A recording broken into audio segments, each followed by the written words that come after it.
Salut, vous êtes bénis. Alors aujourd'hui, je vais partager avec nous sur la base d'un texte qu'on connaît tous, une vraie chanson pour le plus petit dans le royaume des cieux. Pourtant, je crois que si le verset premier était cru, aussi littéralement qu'il est écrit, tellement de choses seraient évitées. Je veux parler du psaume 23 et je veux juste nous parler du premier verset sur les 2 jours qui nous restent, nous encourager avec cette portion des Écritures. Donc on lit ensemble, L'Éternel est mon berger, je ne manquerai de rien.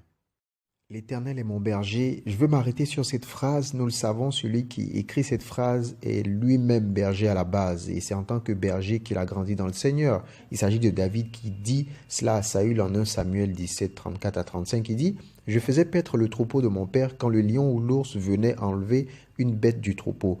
Je le courais après, je le frappais, je délivrais la bête de sa gueule. S'il se dressait contre moi, je le saisissais par la barbe, je le frappais et je le tuais. » Au vu de ce qu'il faisait lui-même et comment est-ce qu'il prenait soin de son troupeau, David a reconnu ce berger-là en Dieu. David a vu en Dieu une personne qui prend soin de sa propriété, de son troupeau. Je crois que mes mots ne suffiraient peut-être pas pour exprimer la profondeur de ce texte et je vous invite à vous arrêter quelques minutes et que le Saint-Esprit nous aide à réaliser et à prendre conscience, comme David, combien Dieu est le bon berger et qu'il prend soin de chacune de ses brebis, capable de laisser 99 juste pour ramener une seule. Dieu prend soin de nous.